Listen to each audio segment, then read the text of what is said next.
केंद्रीय सूचना प्रसारण एवं खेल मंत्री अनुराग ठाकुर ने हमीरपुर में युवाओं के लिए वोडाफोन आइडिया फाउंडेशन के कौशल प्रशिक्षण केंद्र का उद्घाटन किया। इस अवसर पर वित्तीय साक्षरता को बढ़ावा देने के लिए जादूगिन्नी की मोबाइल वैन को हरी झंडी देकर भी रवाना किया गया। इस अवसर पर director Vodafone Idea Foundation P Balaji भी मौजूद रहे। स्वागत करना चाहेंगे Shri P Balaji, director Vodafone Idea Foundation. आइए स्वागत करें डॉक्टर नीलेश रंजन है Vodafone Idea Foundation. A very warm welcome to doctor Gayatri Vasundharan, chief director Sambhav Foundation. लेकिन आज की ये खास शुरुआत करने से पहले हम उस ऊपर वाले का शुक्रिया अदा करना चाहेंगे और मैं रिक्वेस्ट करना चाहूंगी माननीय मंत्री जी से, हमारे डिग्नेटरी से, कि वे हमें गणेश वंदना,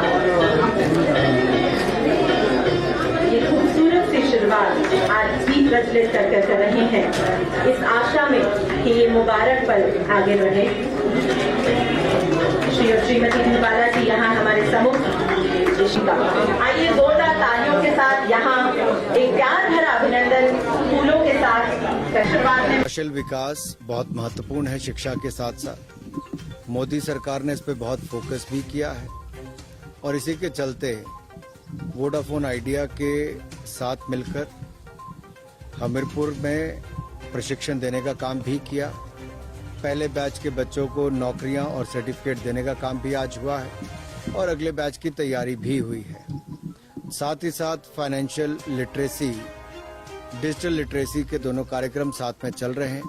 कॉमन सर्विस सेंटर के साथ मिलकर ये जो गाड़ी है ये 50,000 लोगों को जागरूकता अभियान के अंतर्गत जोड़ेगी, उनको आर्थिक जानकारियां देगी कि कैसे अपने कार्ड का इस्तेमाल करना है, ऑनलाइन बैंकिंग कैसे करनी है, ताकि लोगों का नुकसान या आर्थिक अपराध ना हो और उसका शिकार आम नागरिक ना हो।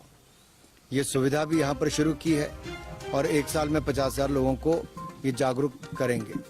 दूसरी ओर जो कौशल विकास है वहाँ पे रिटेल हो, आईटी हो, इसका प्रशिक्षण चल रहा है। पहला बैच बहुत अच्छा रहा, सफल रहा। अगले बैचेस को और बढ़ाया जाएगा और इसमें सुविधाएं जोड़ी जाएंगी ताकि ज्यादा से ज्यादा युवा इसका फायदा ले सकें और रोजगार स्वरोजगार के अवसर भी उनके। राहुल गांधी जी 60 साल तक इनकी पार्टी और परिवार ने राज किया। एक के बाद दूसरा घोटाला और भ्रष्टाचार के आरोप इनकी सरकारों के समय लगे, जिसकी जांच अभी भी चल रही है।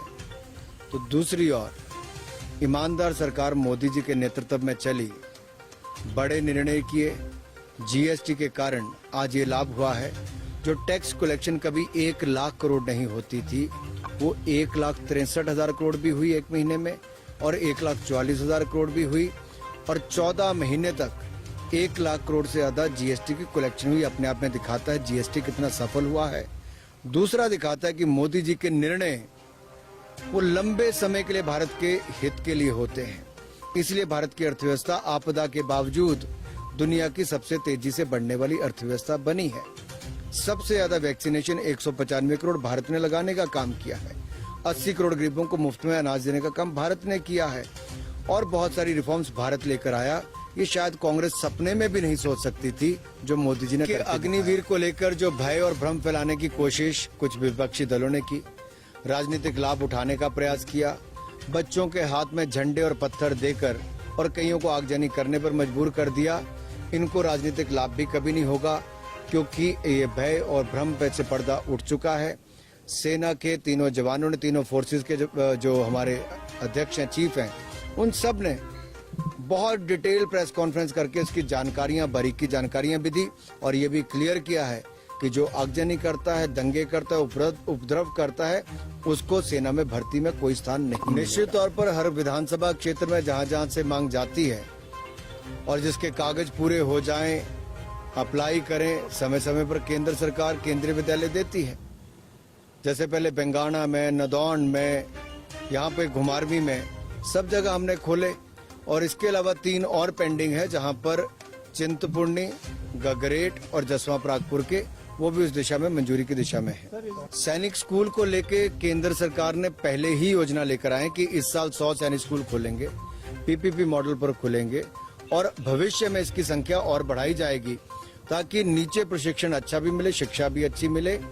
और उस मॉडल में पहले एप्लीकेशन मंगवाई गई थी, आगे और एप्लीकेशन मंगवाई जाएगी।